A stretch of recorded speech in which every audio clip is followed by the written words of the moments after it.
Hi, it's Paul from globaltradingsoftware.com. Quick futures trading tutorial, gold futures, using the xBrat Range Breakout cradle to grave bundle, plus also the BIAS Depth Heatmap. Also want to tie in a little bit on the economic calendar today, because we had at 9 a.m. EST the ECB President Lagarde's speech, so that is directly going to affect the US dollar and then therefore gold. One of the things we need to understand that economic data points are very crucial to futures traders. So we knew that was coming on. We had some current account from Canada at 8:30 as well. We've got the New York Gold Pit open at 8:20 a.m. EST. So let's just get rid of the economic calendar a little bit. One thing we really need to concentrate on is the rules. Okay, so the rules mean when we get this move, this first candle close on the gold, this is our range. It's defined here. The range is defined here and here. This previous range from the European Gold Pit open overlaps as well. Okay, that's something to consider. The tag is in red. We're only looking for a short trade. It breaks out to the upside. We don't trade. That's our reason not to trade. The price action then at 9 o'clock, when that European leader speech starts, comes back down and closes in the range. So we've gone out, we're coming back in again, and this is what's called a continuation trade. So it's come out the top of the range, it's come back in, it's closed. Look down at the BIAS Depth Heatmap. It's gone 6 different time frames, all red. So we've got signal.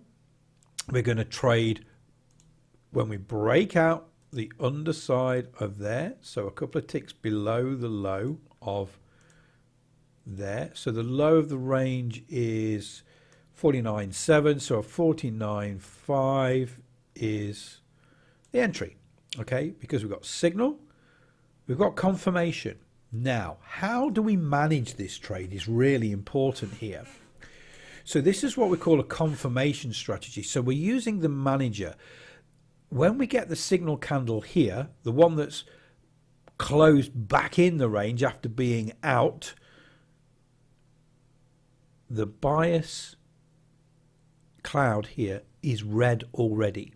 So we're not going to use what we call our target strategy. We're going to use the confirmation strategy. We are going to use the manager to manage this trade. Signal, confirmation, entry strategy, 2 ticks below. Very, very simple. Now, as long as this cloud remains red, we stay in this trade. Okay, this is what we call a confirmation strategy, because at this moment in time you can see this pullback here. We remained red, we went thin on that cloud, and now it's opening up again. The one thing we need to do is look at this recent pivot after we've had this big move down, and again that is coincidental with the US market open. We had a little bit of a bounce, but to be honest it was lower than average volume mainly, and now we're starting to push back down again. So we really just need to be above the pivot with our stop. So we're gonna be at 49.9. So we're going to be at risk of around about 4 ticks. Sorry. What were there? 5 yet? 4 ticks. So $40 risk here. We've got to make sure we're above this pivot just in case it comes back to test again. Now, we have nothing else to do except for sit on our hands right now. We've got to wait for another pivot to form before we can adjust and lock more in. We've got to be sensible here. The reason why is with the signal candle and this cloud already being red, we have to go for the confirmation strategy. It's all about the rules.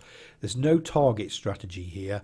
We are going to stay in this trade as long as this cloud remains red. Right now, we're starting to have a pullback. We've got a grey candle on the manager, which means lower volume than this previous candle. Okay, and it was at lower than average volume. At this moment in time, this current candle is pulling back up again, but it's got less volume than that other one we've just changed. So that could change again. We're at 11 a.m. EST on the dot. The idea is wait for another pivot, and this could be something like, it could come up as high as here, and then it could come back down again. But once we get that pivot and we break this bottom pivot here, so we've broken that little bit of short-term support, that's when we can adjust that trading stop above this pivot. We don't know that's going to happen right now. All we know is we have a trading stop which is at 4 ticks loss right now, just above that pivot. We're having price action come up, not under a great deal of volume. If this cloud does turn green, we'll take the profit and get out.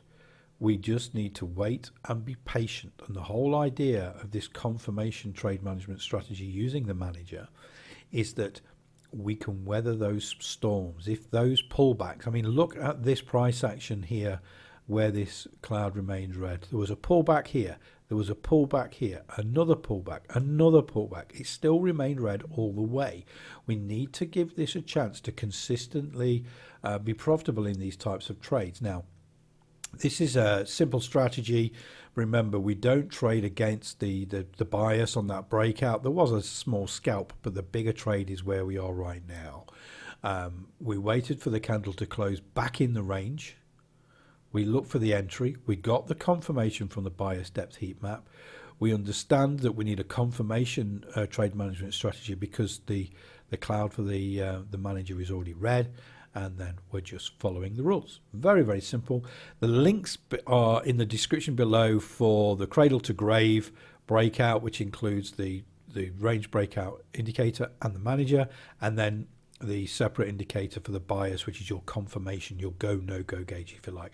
This is the TradingView version, so those links will be down there for the TradingView, and also I'll put the links in for the other platforms as well.